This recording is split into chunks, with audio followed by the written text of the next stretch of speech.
Time keeps on leaving and we keep on moving. When do we pass on our wisdom to the youth? My veteran story, lost arts discussions, fireside chats with a bourbon or two. It's time to hear the story by our military veterans. Get yourself ready. It's the Lost Arts Podcast. The Lost Arts with Andrew Cox. Welcome back to the Lost Art Podcast, that podcast giving a voice to our veterans. I'm your host, Andrew Cox, and today we'll be having a My Veteran Story with Marine Veteran Dillon Doengi. But before we get into the episode, are you enjoying the podcast? Then go to the Lost Art website. That's the lostart.podbean.com. Go check it out. Be sure to click on that merchandise tab and get you some cool gear and help support the podcast and getting our veteran voices out for all to hear. You can also check us out on YouTube. Art with Andrew Cox. Be sure to smash that like button, follow, and subscribe. If you'd like to be a guest on the podcast and tell your veteran story, then email me directly at thelostartwithandrewcox@gmail.com. To all the listeners out there, thanks for tuning in, and I'm sure you're going to enjoy the show today. All right, with that, I got Dillon here. Dillon, how you doing? Good. How are you? Oh, I'm doing fantastic. I can't complain. I'm excited to hear your story. So should be good. I don't know. What do you think? I mean, I got some stories. All right. Well, good. Well, let's get into it. Tell me a little bit about where you grew up and then kind of what led you into the military. Well, I grew up in a little town called Roland, Oklahoma. It's about a 10-minute drive west of Fort Smith, Arkansas. I also lived in Muldrow, which is a little bit ways, probably another 10-minute drive west of Roland. But that's basically where I grew up. I mean, when I graduated from Roland, I still live in Roland. So Nice. Yep. This is a good place. yeah, that's pretty cool small town. It's Yeah, for sure. a lot bigger since I started living here. So Yeah, yeah. very true. And tell me about joining up. Like, how did you get involved going into the military and all that good stuff? Well, I had a lot of inspiration from you was one of them. Probably actually you were a big one. You were a big one. My dad, he was in the military for a Mhm. while. I think basically all of my grandpas were. But yeah, I mean, I looked into it. I mean, military movies were always my favorite type of movies. I would watch documentaries all the time in high school about, World War II and Vietnam. And so I drew a lot of inspiration from that. And I wanted to be like that. And, the uniform is awesome. Yeah. So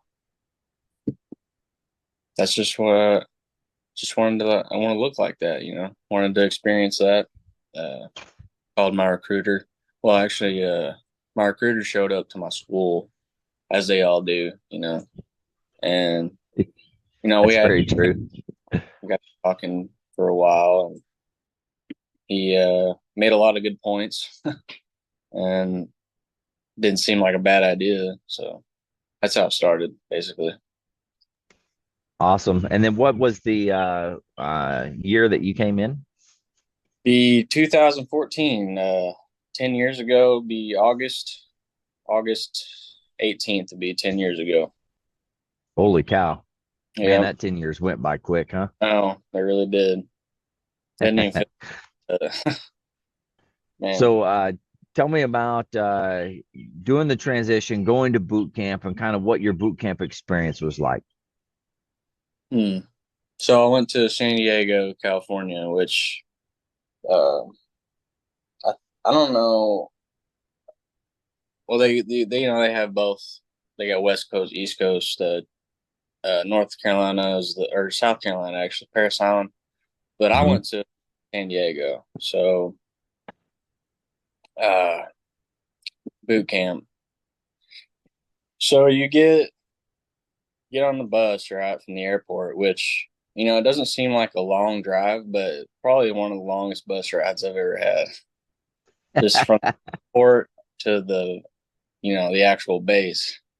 And a lot goes through your head when you're on that quiet, dark bus ride. Nobody's talking. It was just nerve wracking. Is the best way I can put it. Yeah. So, you to get to San Diego, what's it called? MCRD, San Diego. Yep. Get off the bus. This guy gets on the bus. He's got his deltas on. He's got his drill hat. And like, this guy looks pretty cool, and then he starts yelling at you, and you're like, okay, this is pretty serious now. And then off the bus, and you stand on those yellow footprints in formation, and well, you're gonna be in formation for 3 months, basically every day. So you gotta Very that's true. first do is get in formation, and then Wow. it's just that whole first week is just chaos, and it was. I don't even remember it because like you don't really sleep a whole lot that first week, and so like Saturday maybe you get some real sleep, but like you get there and it's just processing, and you just get yelled at a lot and go through medical. It was this, and then Friday, you meet your drill instructors, which they call that Black Friday. So what was going from your pickup part and then Black Friday? Tell me like what was going through your mind as you were approaching that Black Friday, and then how did that happen, and was it a good experience or a bad experience?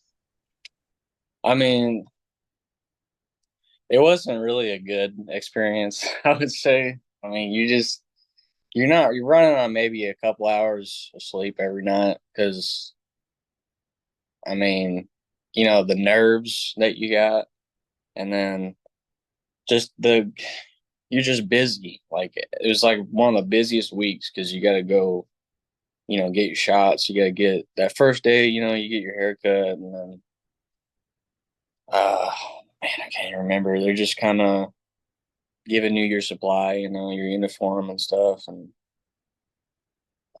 I just remember getting a lot of shots and being in line, and then just drill instructors just that those for some reason those drill instructors were like that first week, they're not your real ones.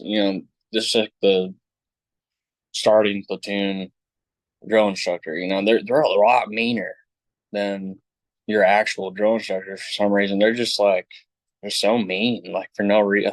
I mean, I guess they're for a reason, but that was basically the whole first week.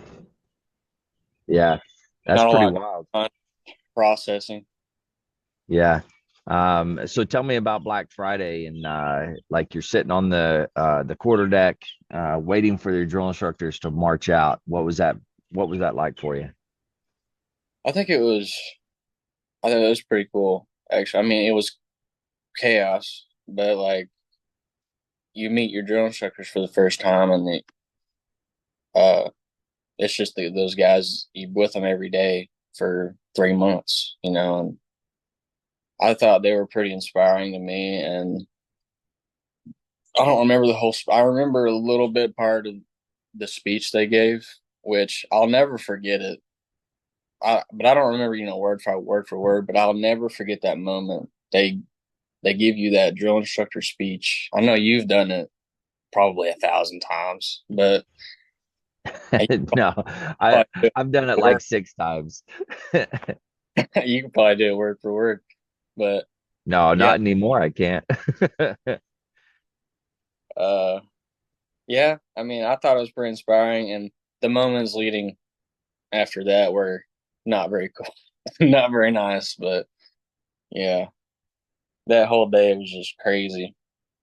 They were just making your life hell for that. Just that whole day was just, man. The house was just a mess after that. There was just stuff everywhere. Racks flipped, foot lockers thrown around. Yeah, it was a real mess.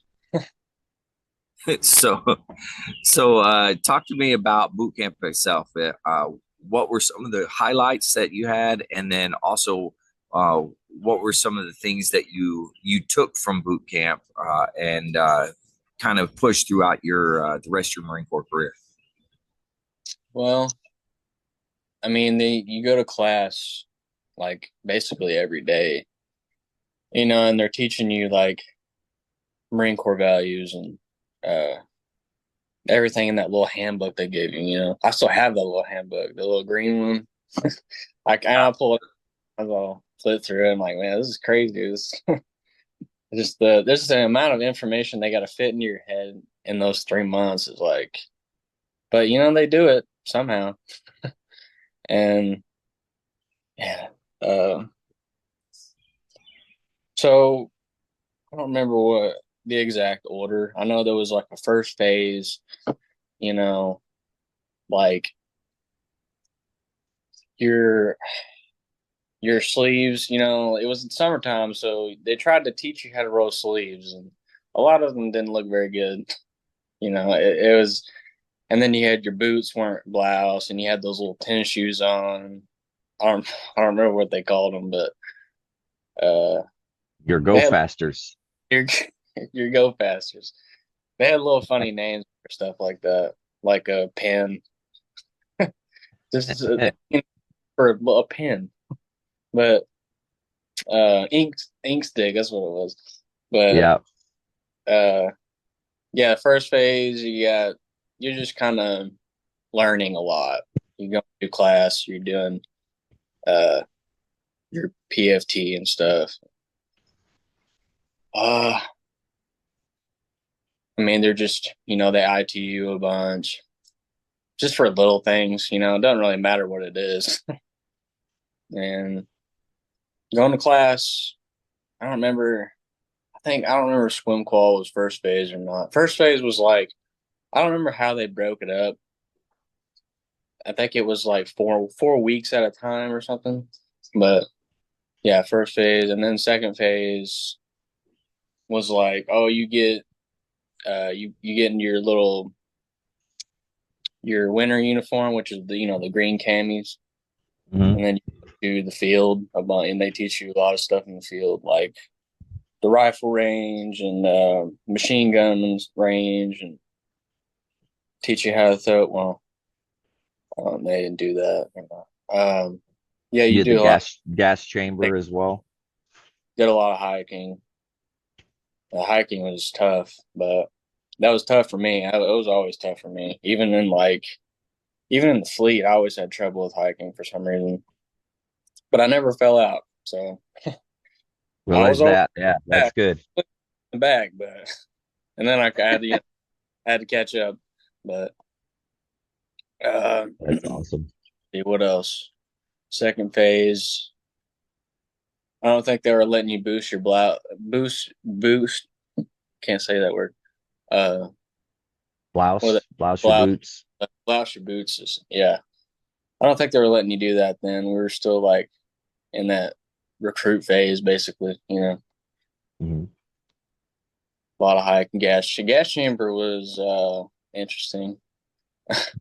A lot of people had trouble with that, and I mean, I did. I don't think I've met anyone who didn't, unless they were that weird guy who was, immune for some reason. But Right. yeah, that was. I didn't like that. I don't think anybody liked that. Yeah, the whole watching recruits exit out of the gas chamber is amusing from the drill instructor's perspective because snot and all kinds of That's like funny. everything is pouring out of them. Yeah, I've seen videos of drill instructors. They're like hiding behind a bush, and they're like, I can't, because they had to go in too, and they it sucks for them too, you know. Yeah. So, Uh, yeah, so so after the second phase, you move on to third phase, and that's like your final drill and your inspections and all yeah, that type of stuff. your your patch, you know, U.S. Marines, your last name, and then you get to boost your blaster Blaster boots. boots. Yeah. I'm messing that up. Uh, what else? You get, I think it was second phase where you got to unbutton the Yeah. top part. But yeah, that was pretty cool. I felt a lot of pride when I got that name tag, and then it was a lot of drills just throughout the whole entirety of boot camp. Was a lot of drilling, drilling every day. Yeah. So I mean, we got pretty good at that because it was just constant drilling all the time, everywhere. If you weren't drilling, Yeah. you were running, you know. So yeah, it was just busy all the time. Yeah. Third, like, you know, you go back to the field, do the crucible and stuff. Crucible was, you know, that was actually kind of fun for me, except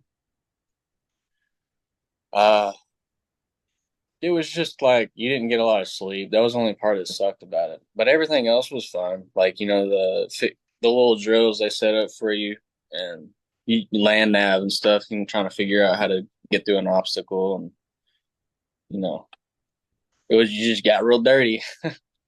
And then Yeah. Yeah, you're out in the field, you're hitting it quick there, yeah, getting all kinds of really dirt. dirty. Yeah, we were cleaning our rifles basically all the time, keep the dirt out of them. But yeah, I thought it wasn't that bad. You know, the toughest part was like just mentally because you got drone instructors in your face all the time, and I've never been. You know, they spit on you like they don't mean to, but they, you know, you get spit on a lot. I was talking about how it was like the physical part of it and like the lack of sleep. That's basically the hardest. That's not that bad. The hardest part was just the drill instructors, because if you've never been yelled at before or spit on, you probably should get used to it. You know, I mean, they don't touch. They sometimes they do, but like not like they don't hurt you. You know, with their you know, if they were gonna touch you, it was like to grab onto you, like, hey, you know, move this way, move that way. It was just physically to move you. You know, so Yeah. so yeah, but it wasn't that bad. I had a good time. At the time, it wasn't fun, but there was a lot of fun stuff that I never got to experience in the civilian world. But I went in 18, so like I didn't get to experience a whole lot. So, So, talk to me about the end whenever you actually became a Marine and all that type of stuff. okay. So the Crucible, right? When at the end of the Crucible, you do this thing called the Reaper, which is like our uh, initiation ritual. That's basically all it is for the West Yeah. Coast. So I don't know what it is for the East Coast. I don't know what they do over there, but so you hike up this hill that's basically just vertical. I mean, you could touch the ground in front of you if you wanted to, but it was just the hike there was, it was like the last day of the Crucible. So you wake up, like it was probably 4 or 5 in the morning. I don't remember. I didn't have a clock, so I never knew what time it was. So you get to, it was just dark, throw on all your gear, and then you start hiking. You don't even know where you're going. You get there, you see. I remember getting there; it was dark still, and all you see is this little pickup truck in the distance, and it just goes straight vertical up this mountain, and then it turns, and then it just keeps going up, and you're like, that's what we're about to do. Like, oh crap, here we go. And then I think they give this little speech before the Crucible or before the Reaper, and then all it is just you start, and then platoons just scattered. Like everyone's just everywhere. We don't know where our platoon is, and I was just ready for it to be over. So I just wanting to get up that thing. So I wasn't the first one up there, but I damn sure wasn't going to be the last, you know. So you get up there, you finish. A lot of guys didn't, but you know, some people just they're not good at hiking. Just you Yeah, get to the it does happen. That's for sure. you get to the tops, and you're kind of just waiting for everyone to get up there, everyone to finish, and you get in your platoon. You do accountability, and then you get in formation, and then you get ready to receive your Eagle Globe and Anchor. And that part was very emotional for everybody that I remember. And there's videos I see, everyone's crying. I think you're weird if you're not crying during that moment because it's real special. So, and when I received my Eagle Globe and Anchor, I didn't expect my uncle to show up in front of me in formation. And that's what kind of set me off. You know, I don't remember exactly if you gave it to me or did you give it to me or was it my senior? Okay. Then yeah, uh, that was a real special moment. Yeah, it made me. I was crying for the whole entirety of that event. It was just it That was was special. definitely a highlight for me, getting to go up there and actually watch you guys as you crested over the top of the hill there. I saw you all get in formation, and I got to come up and actually hand you that Eagle Globe and Anchor, man. That was pretty cool, man. That was a special moment for me. Yeah, that was real motivating. That made me. It was really inspiring. But yeah, I never. That was probably like the highlight of my life at that point. So yeah, after that, uh, so we, get all our gear back on, and then we hike back. And for some reason, the hike back was a lot longer than the hike there. I don't know what I don't know what they were doing, but I mean, it was daylight at this point, so we could literally see the barracks, and then we just marched past the barracks, and we're like, okay, what's going on here? And we did like a loop around somewhere. I don't know what they were trying to prove, but yeah, at the end of that, the hike back just sucked a lot worse because you're tired already, and your feet hurt, and your back hurts, everything hurts because the Crucible was just 3 days of basically physical labor. You just Right. yeah, not a lot of sleep. Everything just hurts. But at the end of that, you get a big, nice meal, the Warriors Yeah. breakfast. Warriors breakfast is a good deal, man. There's all Yeah, kinds of food for that. yeah. There was a lot of selections. I think a lot of us threw up after that. Just from, what. That's pretty common for recruits. That just become Marines. They get that Warriors breakfast. They haven't really eaten in a couple of days, and they gorge themselves. It's Yeah, pretty good. I mean, you really get to sit down and enjoy your food until that point. So Yeah. there's like 3 months of just shoveling goop in your mouth.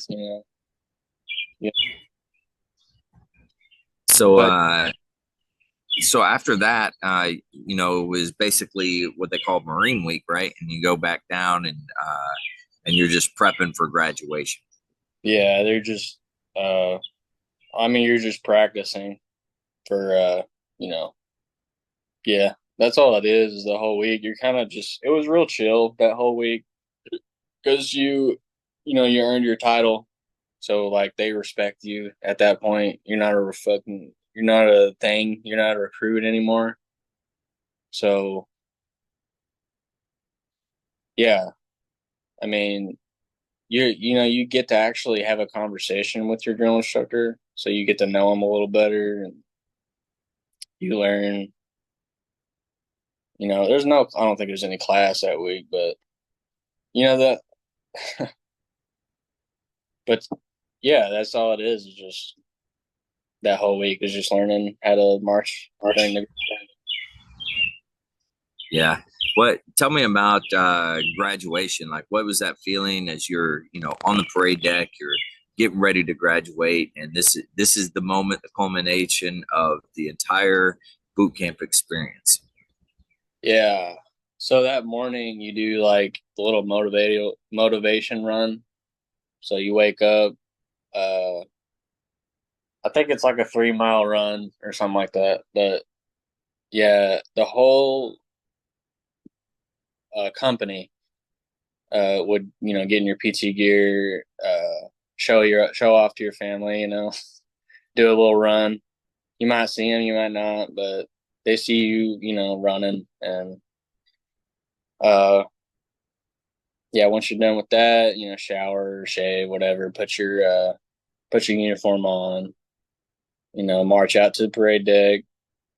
But it was really humbling. It just felt really good to, you know, show your family that you did something great.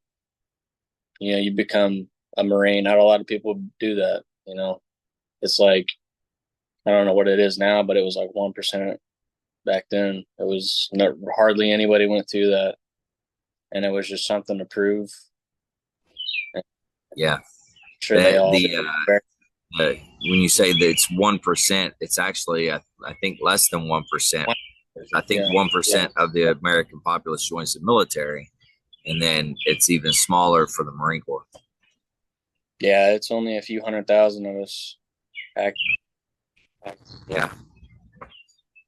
So after boot camp, you go to MCT. So talk a little bit about Marine combat training. Combat training. So, I mean, wasn't like boot camp at all. It was like a little bit more laid back, you know. And your combat instructors basically they just take you to class. There's no, I mean, you're still marching, but you're not like drilling, you're just marching everywhere and learning about weapon systems and how to clear rooms. And I mean, it's just basically just learning how to do combat.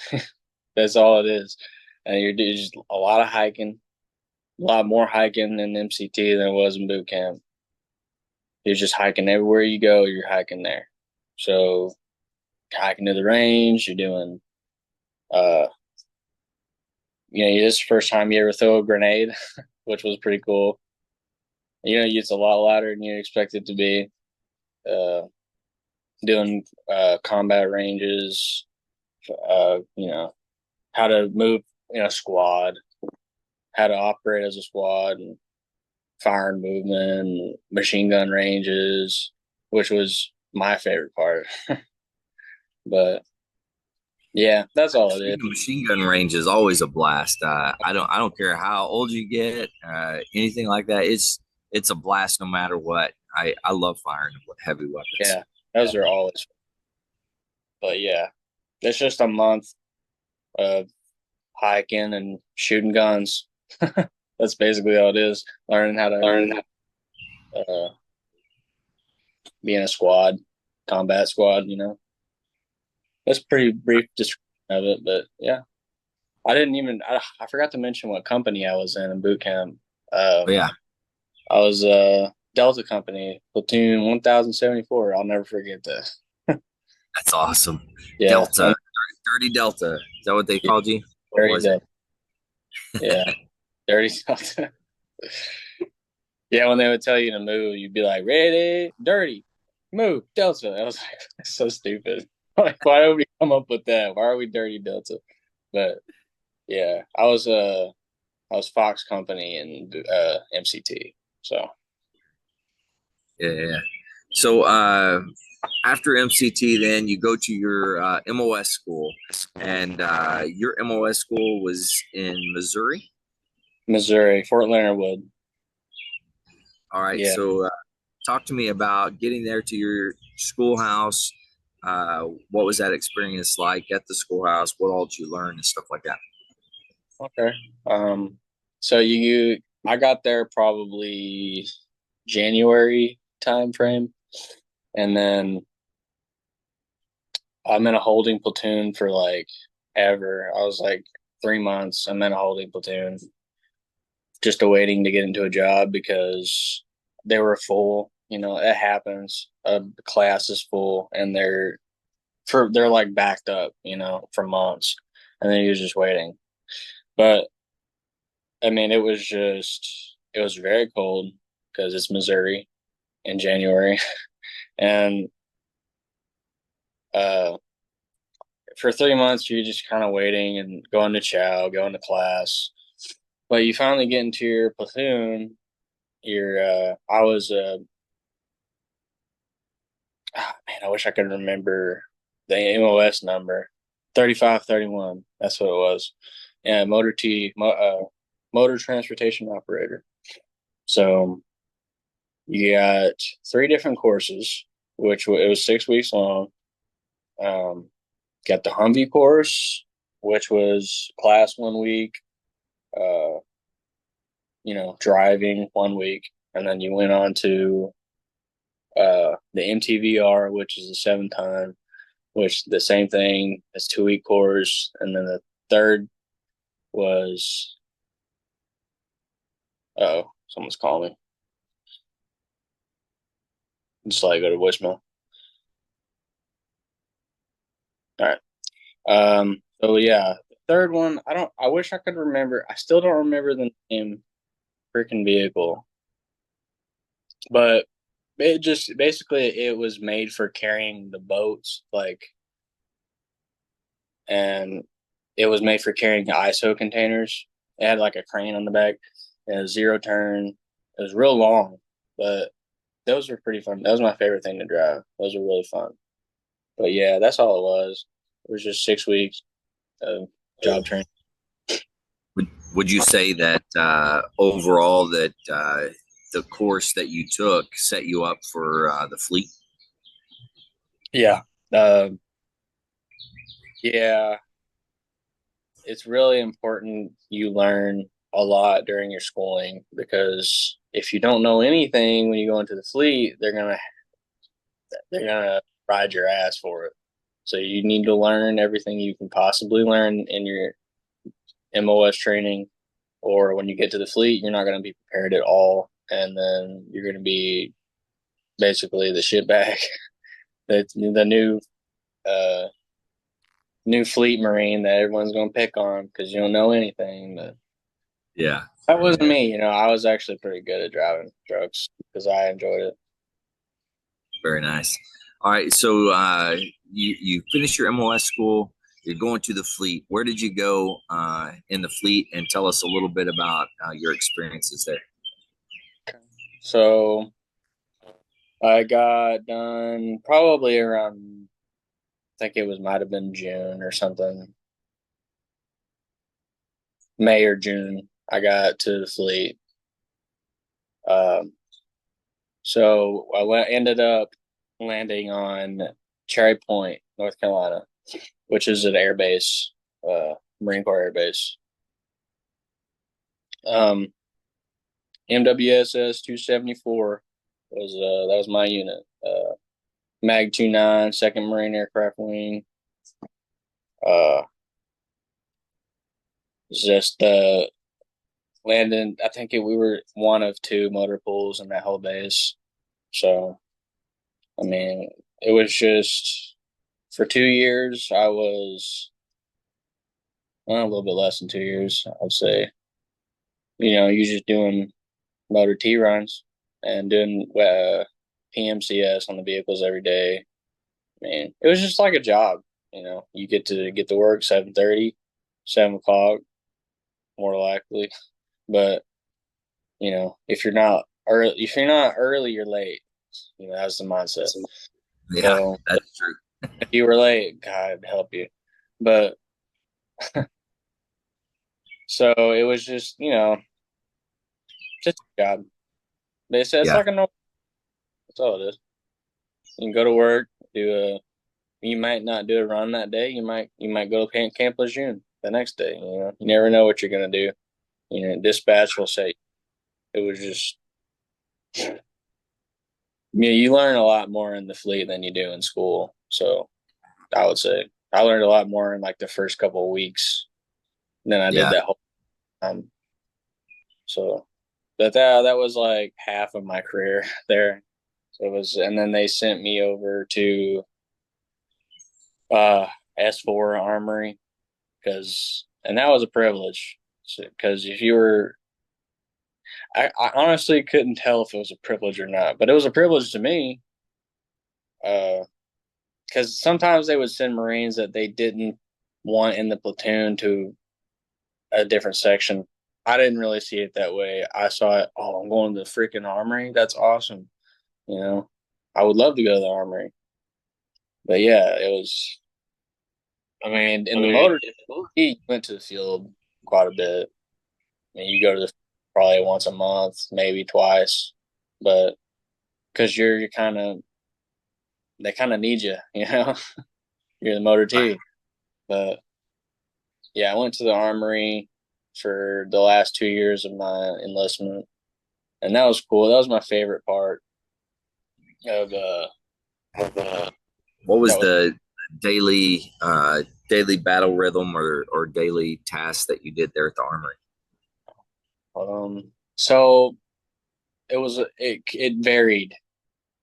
So you could sometimes you go in at normal 7:30. You get there, do a sight count on every single piece of equipment in that armory. So we had, I don't know, more than 500 weapons in there. It was just for one unit. So we had all the weapons, basically every weapon system that a unit's supposed to have, ammunition. You had to sight count everything. And you had to physically, you had to touch it. That was really important. And then that was the first thing you do when you get there. A normal day would probably be like uh, weapons, weapons maintenance, which was you're basically just assisting the armorer in everything he does because you're a custodian. You're not an armorer. You're just keeping the house clean, and then you're handing out weapons, taking in weapons. You're doing an inventory, because the armorer can't do all that stuff by himself. He needs help. So you would kind of help him. His just kind of doing. I can't remember what he called it, but he was just taking the weapons apart, making sure they work, you know, properly because he knows what he's doing, and doing sighting in the ACOGs. Like he was, or no, I can't remember. He would stick this thing into the barrel of the gun. I don't know what he called it, but it would, point a laser at a target, and he would, do his thing.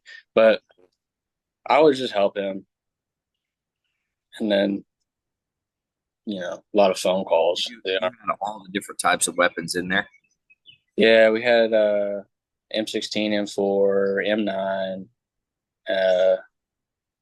249, M249, 240 Bravo. We had Mark 19s, 50 cows, sniper rifles, night vision, PEG 15s. let's see what else. Yeah, Yeah, that's every basically, weapon system there was. yeah, basically everything a Marine uses. So, Yeah, very cool. yeah.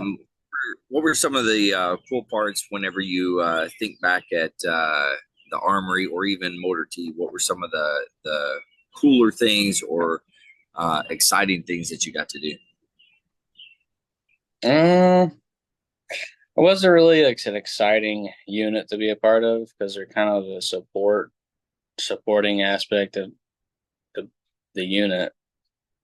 But I mean, we went to sometimes we go to the field like in California. We go to California sometimes, and uh,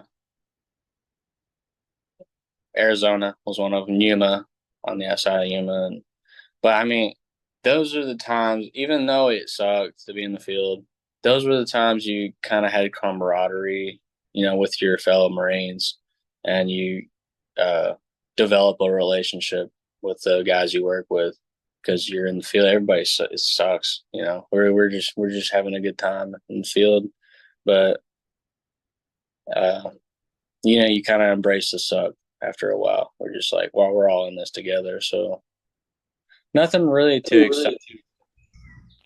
I missed some opportunities. Like our unit never got deployed the whole time I was there. Uh, but some guys got to go like to Norway and stuff, which I was like, man, I really missed that opportunity. But yeah, I mean, nothing too exciting. Uh, Trying to think, nothing crazy.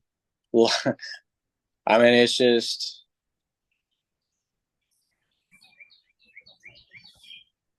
just basically a normal job.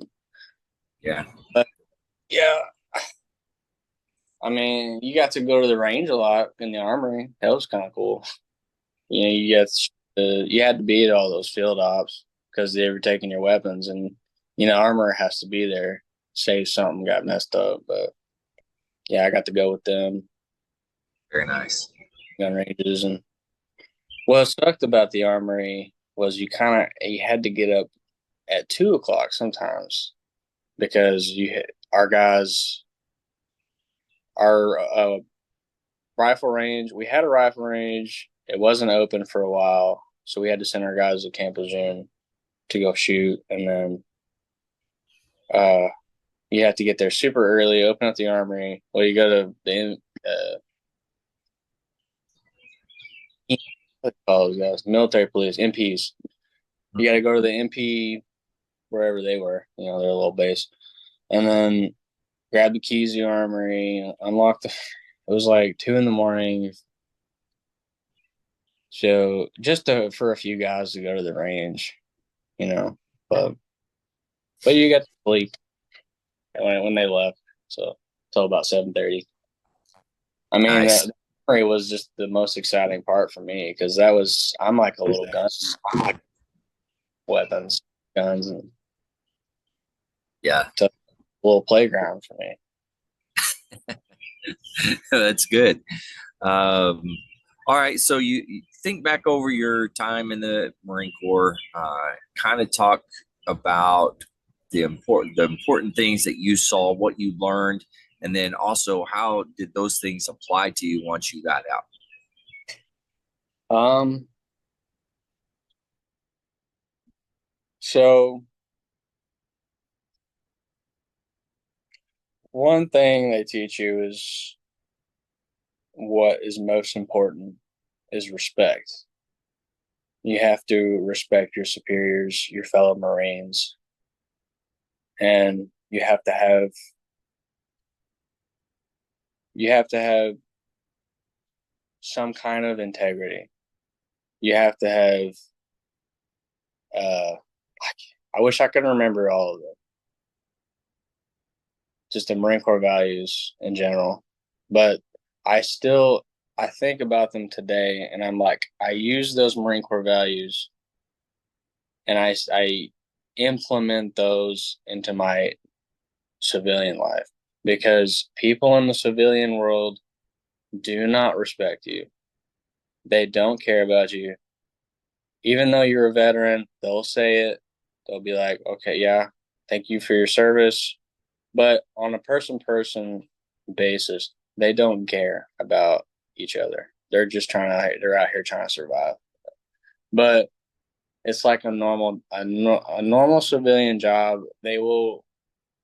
You have to you have to be the best. That's what they teach you at the Marine Corps.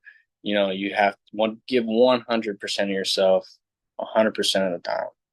You bring it all to the table, and that's a great um, it's a great thing to do when you come into the civilian world, because you get promoted quick, and they like you. They don't want to get rid of you.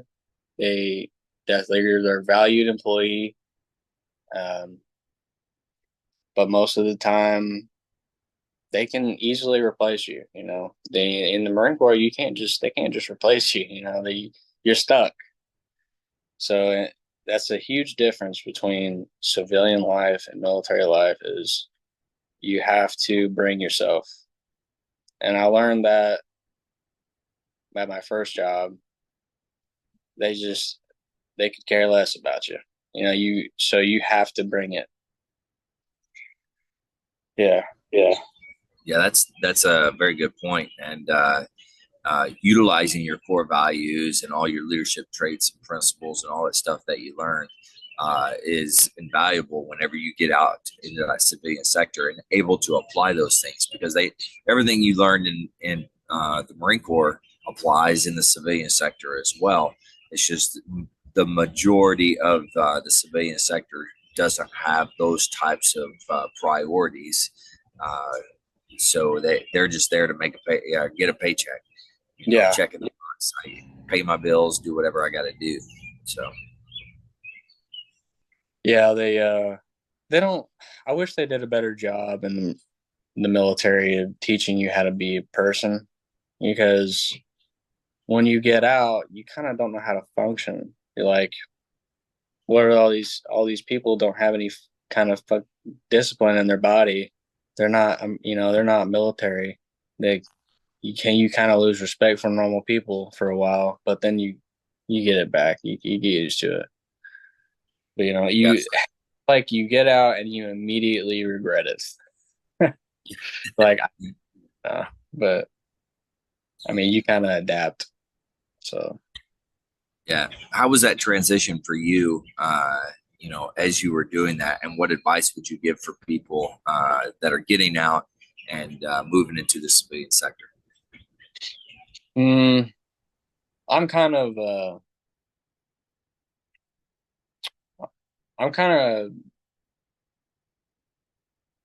crossed between I wish I didn't get out and I'm glad I did, So yeah. I forgot what I was saying. So when you get out, it's depends on where you are. So it might be like a long drive, it might be a flight home, but for me it was a long drive. It was a 17-hour drive home, and that's a long drive. And it would just be by myself at the time, like, and it was very liberating at the same time, because you're just free. You don't have anybody, you don't have anywhere to be. You could literally do anything you want, and that was very liberating. But at the same time, you miss the structure, and you miss you just miss you miss the guys that you work with. Some of the best friends I ever had were in the military. I still think of it. If I seen them today, I'd give them a huge, big hug, and we'd be best friends again. But my advice, if you're thinking about joining the military, it doesn't matter what branch. Just if you've given it a little bit of thought, it's not that bad. I think it's a great head start for in life. It really, because it teaches you how to be a good quality citizen, teaches you how to be a man. It taught me how to be a real man. It teaches you how to be a big kid. So if you're thinking about it, just do it, because I don't regret it. I would go back. I'd do it all over again. And then, when you get out, you got a pretty good savings account, depending on how well you are with your money. So, but there's that little chance you might go into World War III. We don't know. So, you got to think about that. It's possible, especially nowadays. Yeah. But you just got to take some chances. That's life, though. You take chances. You got to take, like now, I mean, I got a pretty good job. I'm holding down a mortgage. But I'm thinking about, I got a better job opportunity. I'm thinking about going to that one. I got to take a risk, So yeah, that's part of it. If you're wanting to move up, get better pay, that type of stuff, you got to take a risk. Yeah. Yeah.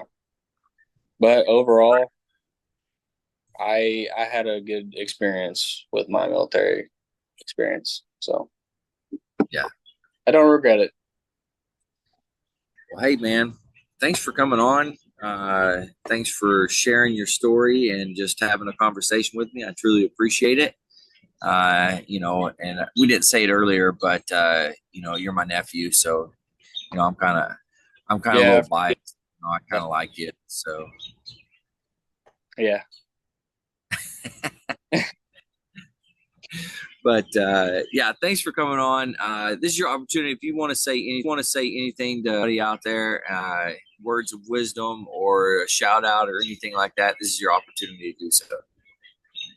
Well, let's see. I mean, I think I really hit it home earlier, but yeah, you got to be, like I said, if you're thinking about it joining, just go ahead and do it. Take risks, and then just don't be a loser, because I would hate to. I know some people, I get it. Some people can't help it, but we got a huge homeless crisis right now. I've seen it, but if you have the opportunity to not be like that, then step up and don't be a loser. I'm not saying those people are losers. I get it. They might have a drug problem. They might be they need help, obviously, but that's the main problem I see right now. Just if you got a family, it's your job you got to step up. So very nice. That's all I got. All right. Well, hey, thanks for coming on, man. I truly appreciate it. And I love you. And, you're doing great things. So keep it up, man.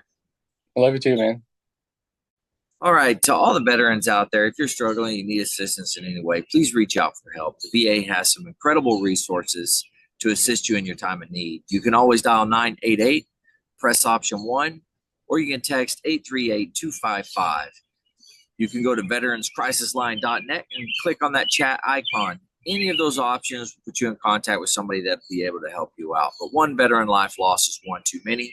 I care about you. I know Dillon cares about you. And the whole veteran community cares about you as well. So please, please, please reach out for help. With that, a big thank you to Dillon for coming on. And to all the listeners out there, stay motivated, change your socks.